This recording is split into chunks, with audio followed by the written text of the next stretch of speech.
Esto es Encuentros con la Historia. Hoy presentamos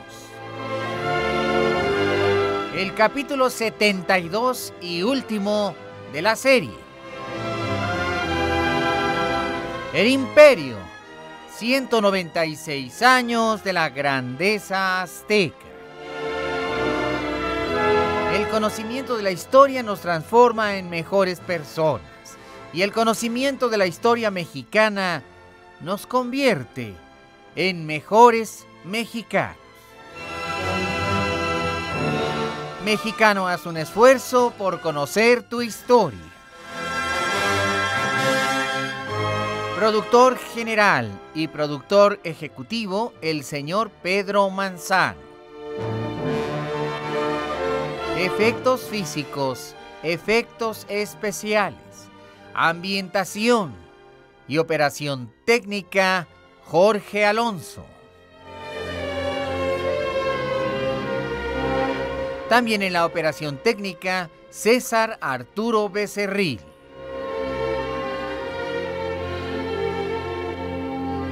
Investigación histórica, investigación musical y musicalización, Felipe Saldívar. Y todos bajo la dirección de tu amigo el Dr. Pepe Cruz, responsable de la creación y de la redacción del libro histórico.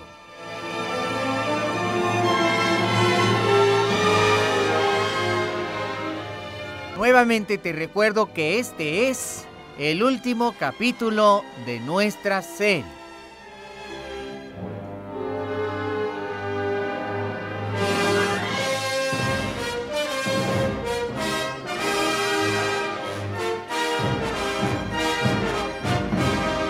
Era el 13 de agosto de 1521.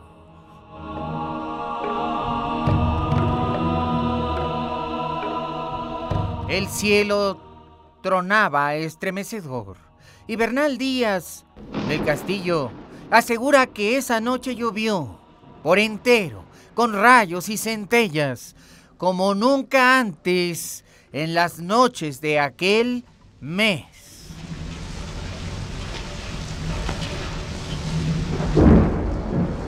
En el calendario ritual de los aztecas, era el día 13 Atl o 13 Agua.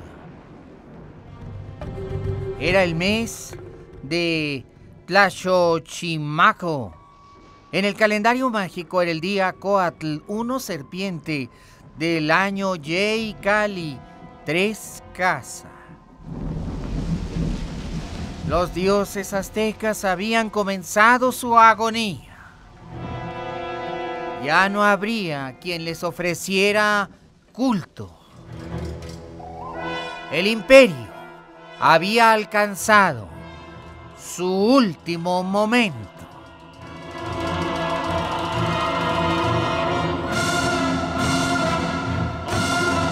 Cuauhtémoc había sido llevado entre puñales, uno en la garganta, otro en la espalda, otro en el vientre.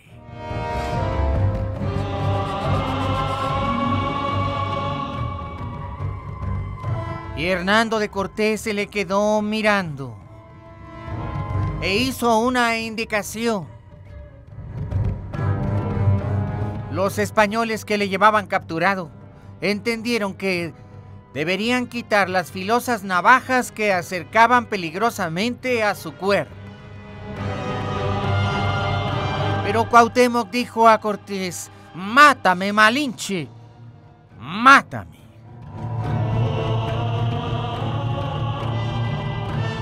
Y alargando su mano hacia la cintura del conquistador, queriendo tomar su espada, Hernando de Cortés le dijo: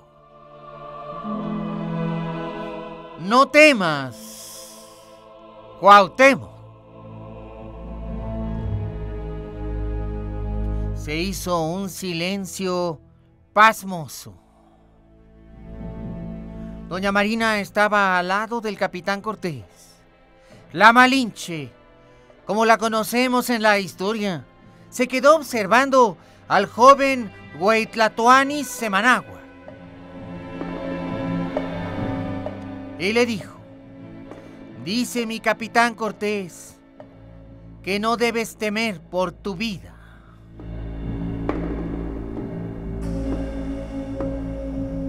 Y Cuauhtémoc respondió: he hecho lo que era necesario hacer por mi pueblo, y puesto que ya nada puedo,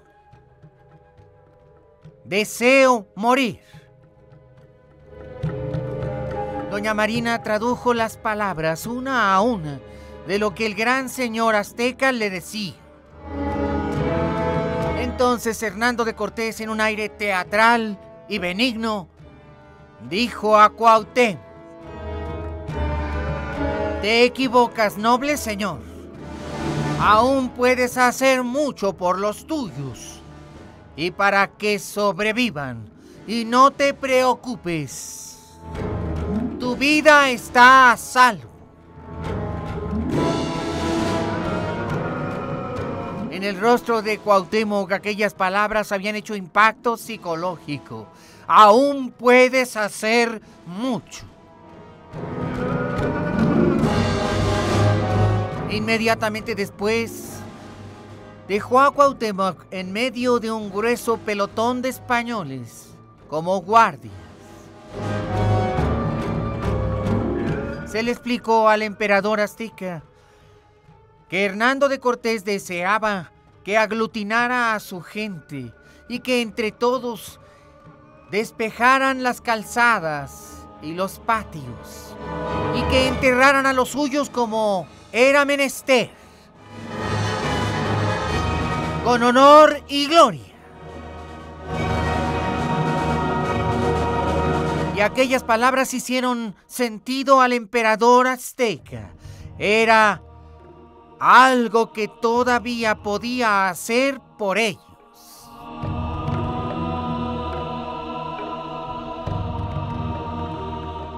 El emperador podía darse cuenta de que había un éxodo masivo de seres humanos macilentos, cadavéricos, famélicos, con la muerte en el rostro y la desesperanza en la mirada.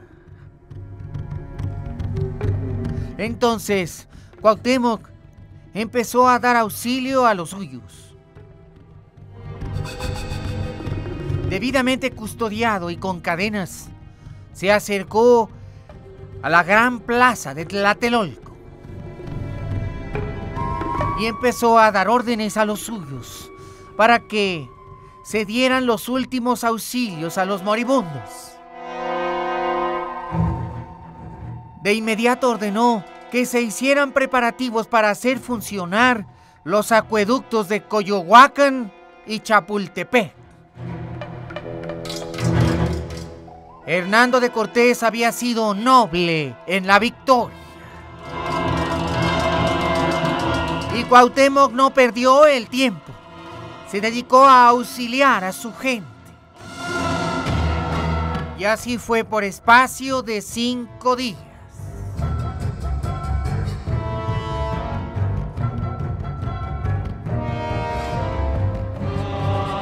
Según Bernal Díaz del Castillo, fue el propio emperador Cuauhtémoc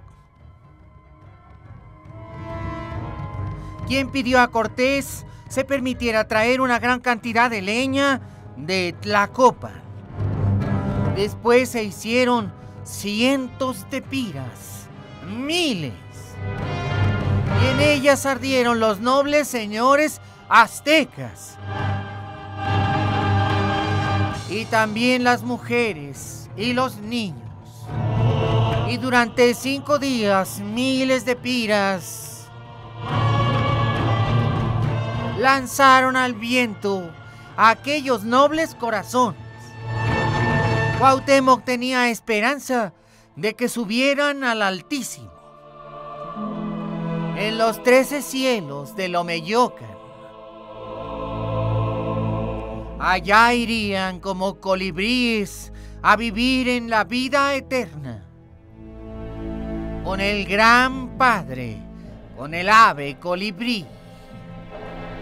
Y así fueron los propios aztecas los que limpiaron su ciudad de cadáveres y abrieron las venas de los acueductos que habían sido cercenados. Pero el imperio ya no existía. Habían muerto 240,000 mexicas y tlatelolcas, casi toda la nobleza. De cada 10 aztecas, 8 habían perecido.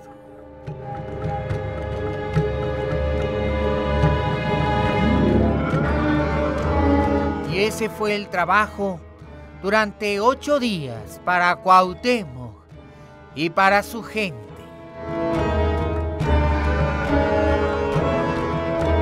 Y pudieron comer los que estaban vivos, aunque fuera maíz, a mordidas y crudo.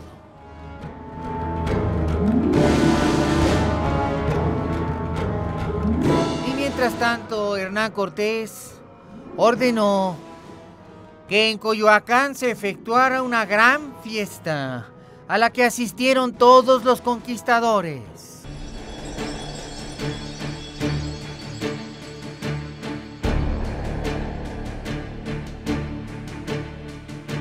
La conquista estaba hecha. Y el extremeño ordenó que en Coyoacán, lejos de la pestilencia y de los miles de cadáveres, tuviera lugar una gran celebración.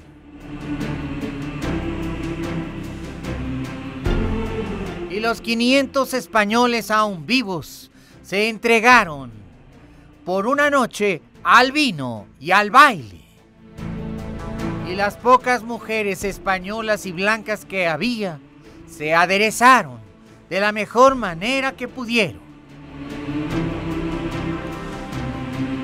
Y estando ya embriagados, decían los capitanes españoles: con el gran tesoro me haré saetas de oro, y yo me compraré una silla de montar de oro, decían otros. Y el desenfreno fue terrible. Y estando ya todos borrachos, se agredieron unos a otros.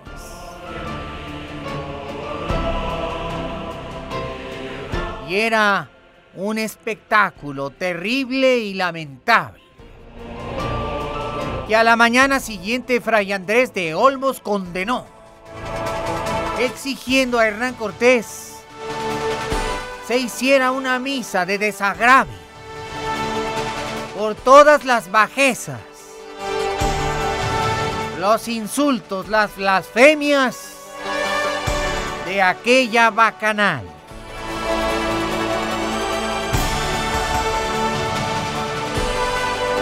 Ya sobrios los hispanos decidieron preocuparse por el oro, y Hernando de Cortés hizo traer a Cuauhtémoc.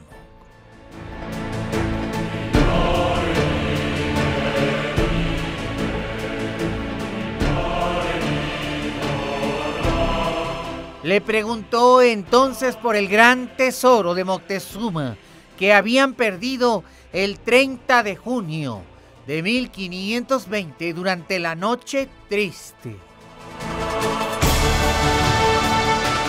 Y Cuauhtémoc les dijo que estaba oculto en Tlatelolco. Y entonces Cortés dijo que al día siguiente todos irían allá para su rescate.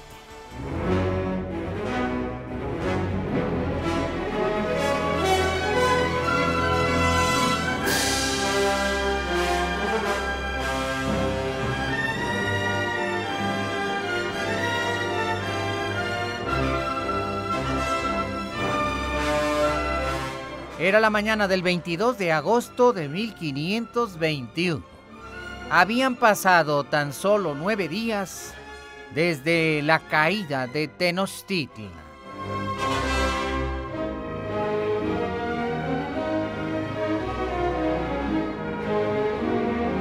Cuauhtémoc iba ataviado con un manto brillante de fibra de maguey, decorado con plumas de colibrí, anudado sobre sus hombros, aunque roto en el medio.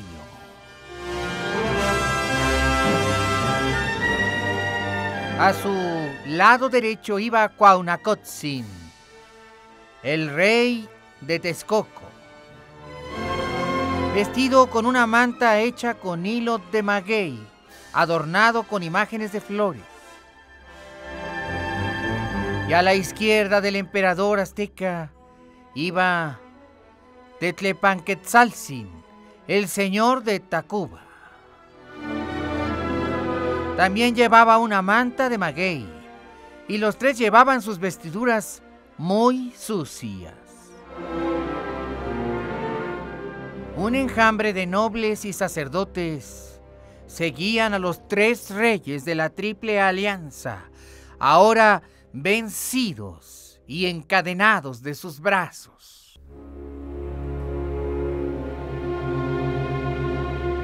La mirada de Tlacotzin, que iba tras de su señor, reflejaba todo el dolor inmenso de aquellos momentos. El gran Cihuacóa tenía la cerviz doblegada,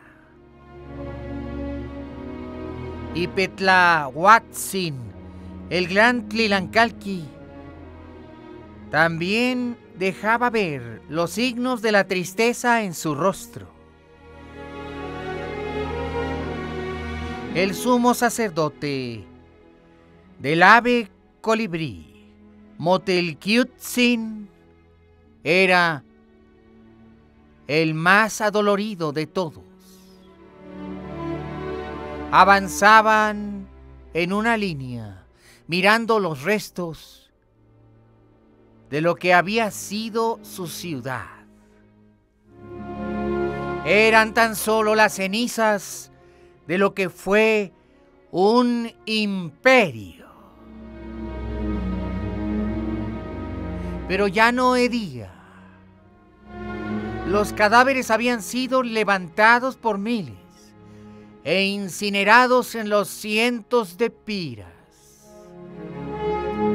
Cuauhtémoc, con gesto de energía, dio la señal a los suyos para que avanzaran más rápido, y se acercó a la gran plaza que alguna vez había albergado al gran mercado de Tlatelolco.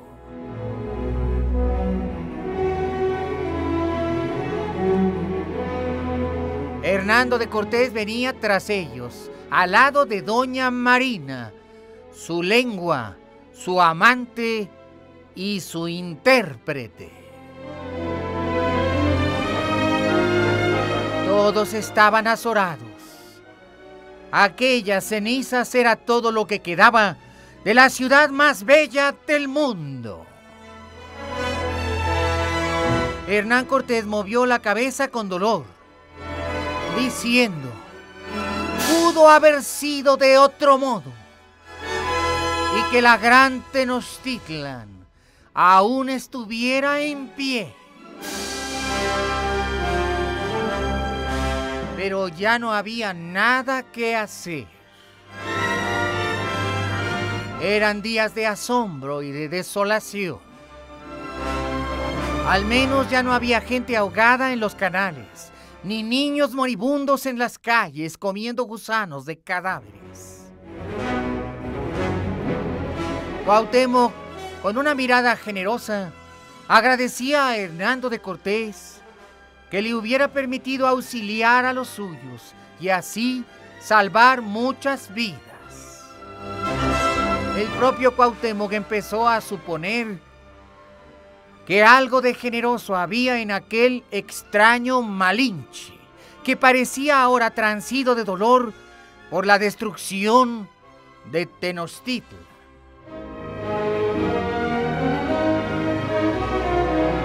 entonces Hernando de Cortés pidió a los aztecas le entregaran el oro.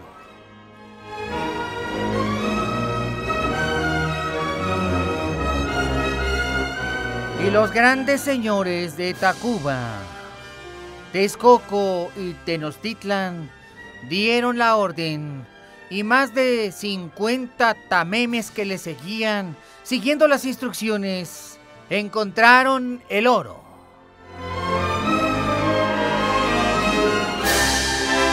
Y llegaron varias barcas cargadas.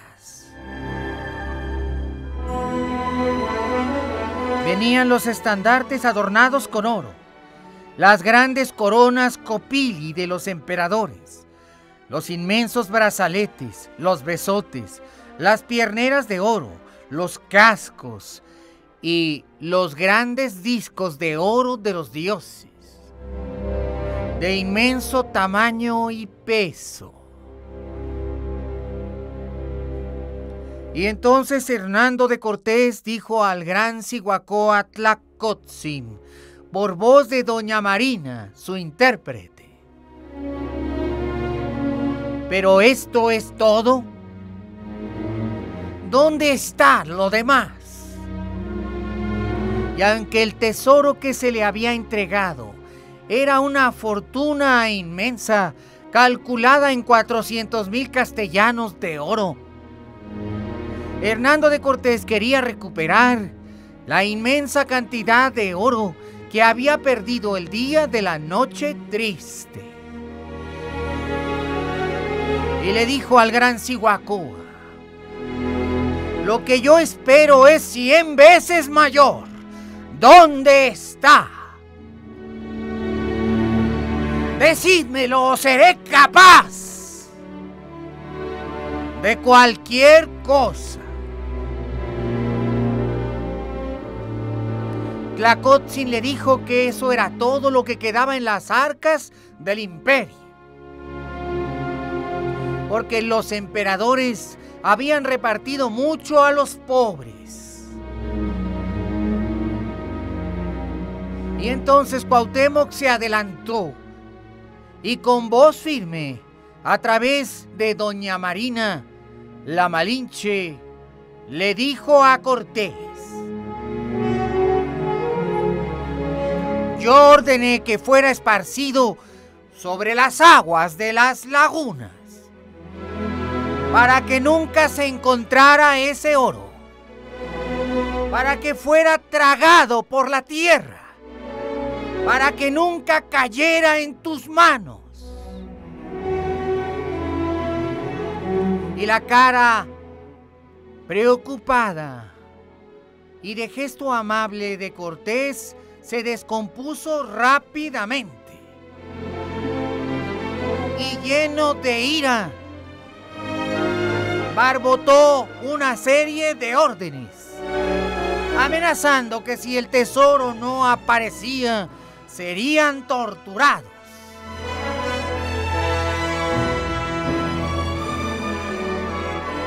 Pasaron 3 días más. Y Hernando de Cortés cumplió su promesa.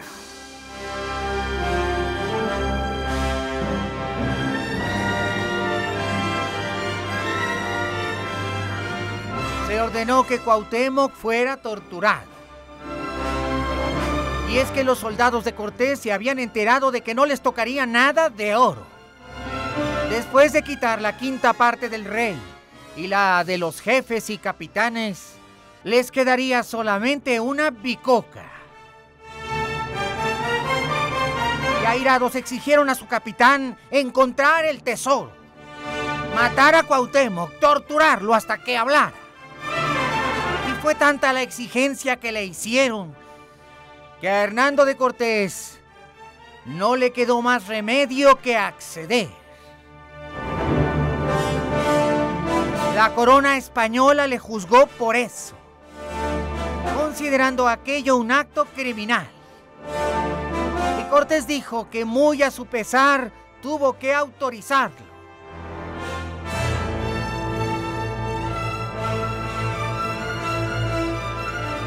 y quedó el sacrificio preparado. Fueron varios los señores que fueron sacrificados. Ixtlilxóchitl intercedió para que a su hermano Cuauhnáhuac, rey de Texcoco, no se le sacrificara de la misma manera, y ordenó que de los palacios de Texcoco se obtuvieran 200 piezas de oro para salvar a su hermano del tormento.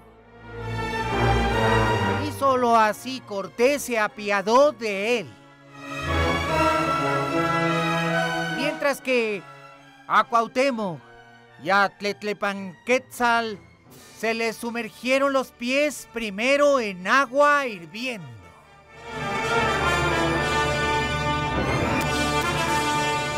Y sus pies vomitaron sangre.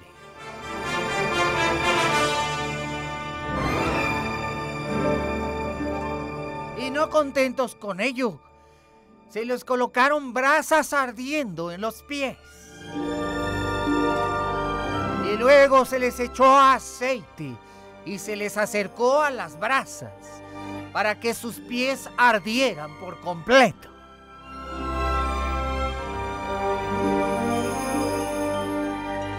Tletlepanquetzaltzin no resistió más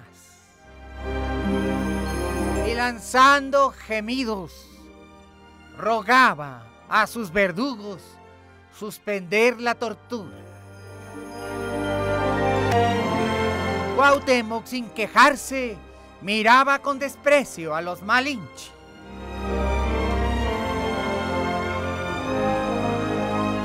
Y entonces, lleno de vergüenza, Tletlepanquetzaltzin dijo a Cuauhtémoc: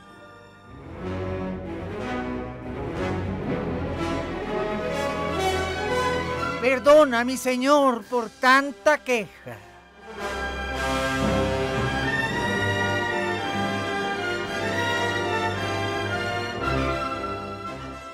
Y Cuauhtémoc le dijo: recordemos unos versos de los que aprendimos en el Calmeca. Aunque la tradición romántica ha puesto palabras que no existieron en la voz de Cuauhtémoc, cuando le contestó a su primo Tletlepanquetzaltzin: ¿y qué acaso estoy yo en un lecho de rosas? Tletlepanquetzaltzin, el señor de Tacuba, se desmayó y fue retirado del tormento. Y después se puso grave, con enormes fiebres por la infección que le ocasionaron las heridas, y milagrosamente sobrevivió. Cuauhtémoc, para asombro de todos, resistió el tormento sin una sola queja. Y al ver que nada habían conseguido, dejaron de torturarle y azorados dijeron a Hernán Cortés que nada habían obtenido. Pero Cuauhtémoc, a través de su intérprete doña Marina, simplemente le mandó decir que ya había hablado, que el tesoro se había echado a la laguna para que nadie tocara aquellas piezas de oro sagrado, porque eran prendas de los dioses. La zozobra de Cortés fue enorme. El inmenso tesoro ya no existía.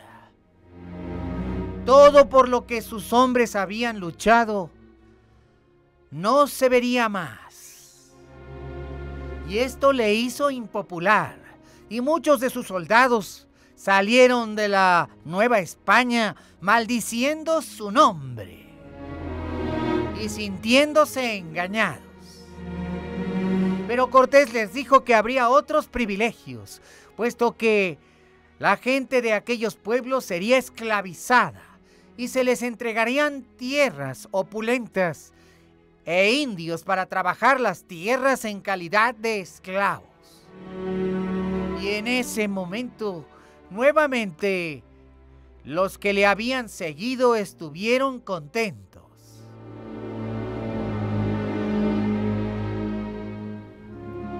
Y los años pasaron rápidamente. Y Hernando de Cortés mandó a Cristóbal de Olid a Michoacán para conquistar ese reino.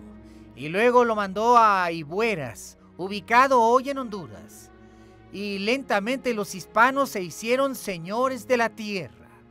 Pero Cuauhtémoc, hacia 1524, aún era el Tlatoani de México Tenochtitlan, porque Cortés había autorizado que siguiera gobernando aunque estuviera cautivo, para evitar una insurrección.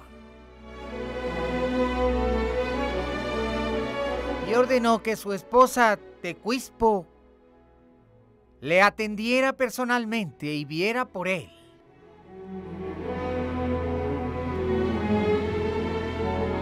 Y en aquellos meses fue el único alivio que tuvo el emperador de los aztecas. Los cálidos brazos y el cariño de su mujer, la gran emperatriz, Copo de Algodón, en náhuatl, Tecuispo.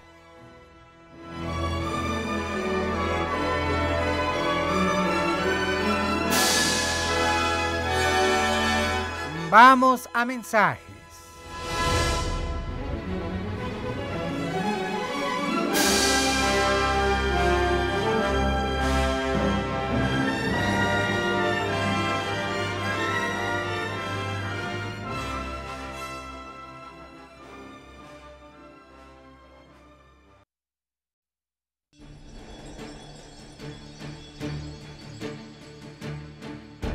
Llegó el mes de octubre de 1524. Aquel había sido un año feliz para el emperador Cuauhtémoc.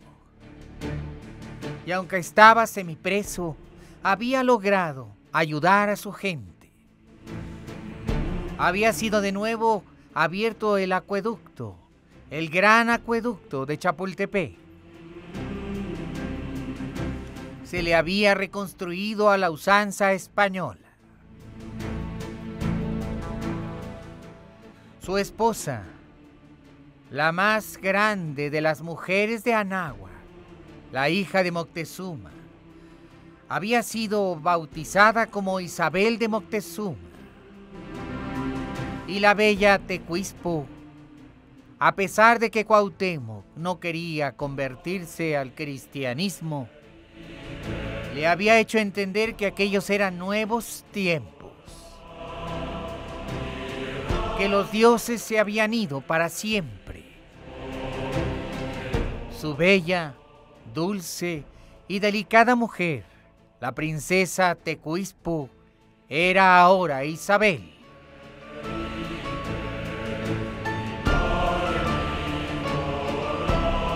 Se avisó a la pareja imperial que Hernán Cortés llevaría a Cuauhtémoc a un largo viaje hacia la tierra de las Ibueras, donde Cristóbal de Olid se había atrevido a desafiarlo, aliándose con el gobernador de Cuba. La expedición partiría el 12 de octubre de 1524.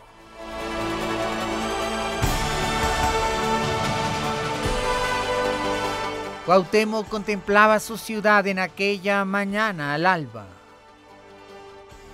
Ya no era la hermosa Tenochtitlan, pero al menos había calles, había plazas. Y aquella ciudad tan fea, de estilo tan extraño, estaba siendo reconstruida sobre los restos de su bella ciudad. Con el corazón oprimido, Cuauhtémoc se despidió de la bella Tecuispo. Y luego fue arrancado de sus brazos. La expedición partió con rumbo a Veracruz. Tecuispo lloró durante 3 meses la ausencia de su esposo Cuauhtémoc.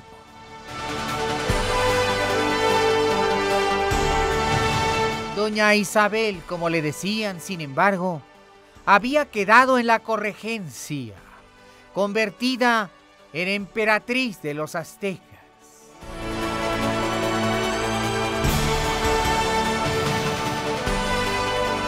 El viaje a las Ibueras fue lento y largo, y finalmente los españoles llegaron hasta la región selvática de los hoy estados de Tabasco y Campeche.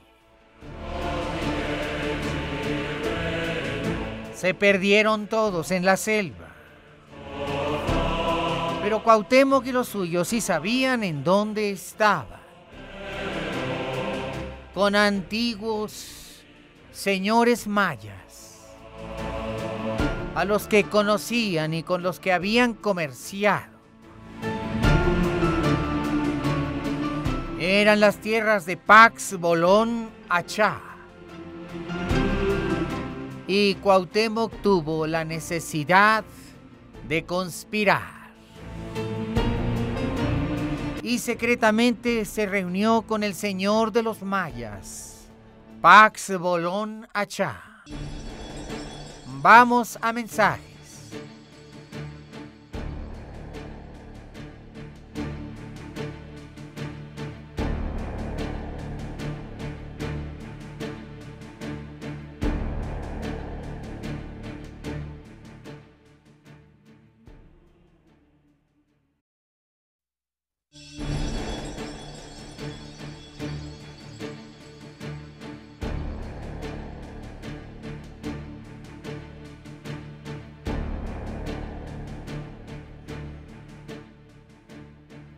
El emperador viajaba con más de 1000 de escolta azteca,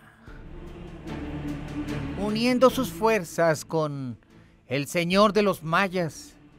Pensó Cuauhtémoc que tal vez lograría sacudirse el yugo español. Él era un verdadero azteca y se sentía obligado a luchar por su pueblo y a darles independencia. No podía entender los nuevos tiempos, ni podía adaptarse a ellos siendo un rey pelele. Y jugándose el todo por el todo, conspiró. Aunque hay autores que dicen que la conspiración nunca existió.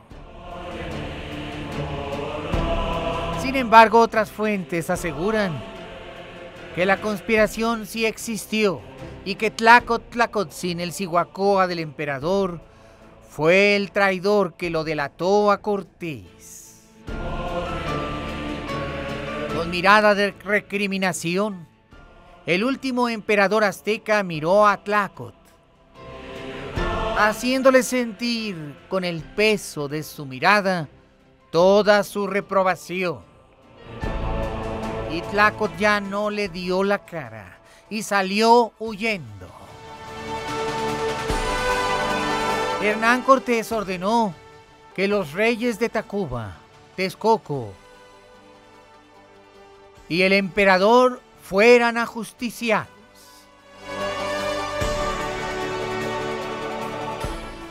Coacnacoc, rey de Texcoco, Tletlepanquetzal, rey de Tacuba, y Cuauhtémoc, Semanáhuac, Güey, Tlatoani, fueron decapitados.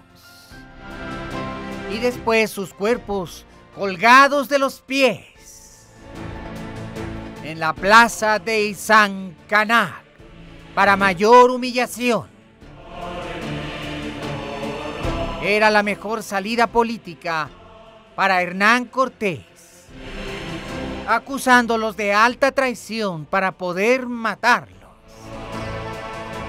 Quizá una celada preparada con toda la mala fe que dio resultado. El último gran señor, el Semanáhuac Güey Tlatoani del imperio, había muerto, y los cuerpos de los 3 reyes de la Triple Alianza fueron bajados de las horcas, y aunque sus cabezas fueron puestas en unas picas, después, piadosamente, Tlácotl el traidor arrepentido, ordenó que los 3 cuerpos ardieran en una sola gran pira, como último homenaje a los 3 grandes reyes, a los 3 grandes señores que un día habían sido los 3 poderes más grandes sobre la tierra.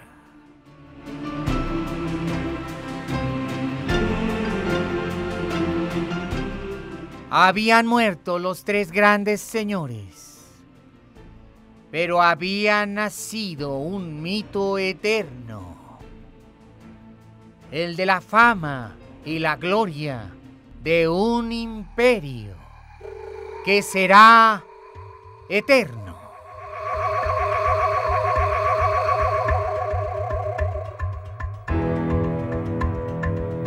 2 años más tarde, Tecuispos se casó con un español.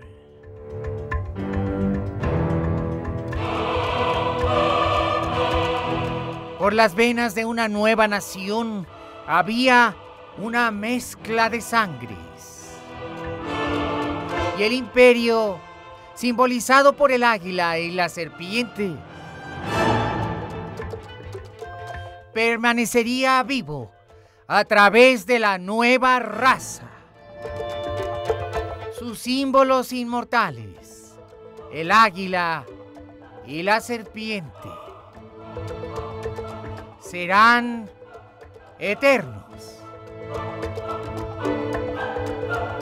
Y la memoria y el ejemplo de aquellos siempre serán un motivo de orgullo. Hernán Cortés puso a la nueva nación la Nueva España. Ingenuamente creía que el nombre de México sería olvidado para siempre.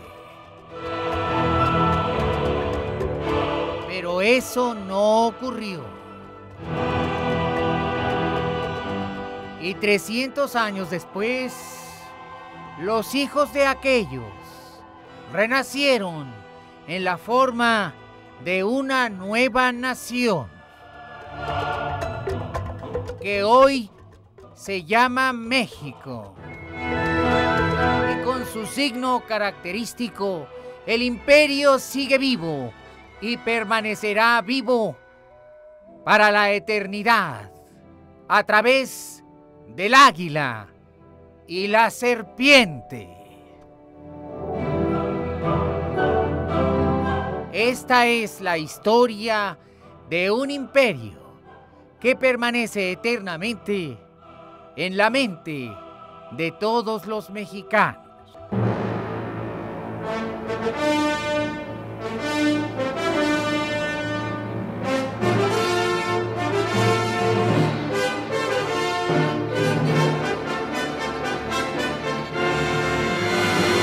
Gracias por haber estado con nosotros en el último capítulo de El Imperio, 196 años de la grandeza azteca. En la conclusión de esta serie, todos los que hemos intervenido, te agradecemos profundamente tu preferencia. Y te recordamos que los 365 días del año son días de encuentros con la historia. A nombre de Radio Centro 1030 y de todos sus directivos, ejecutivos, operadores y trabajadores, y a nombre de todos ellos nuevamente, muchas gracias. Y te recuerdo que tenemos una cita mañana cuando comenzaremos una nueva historia.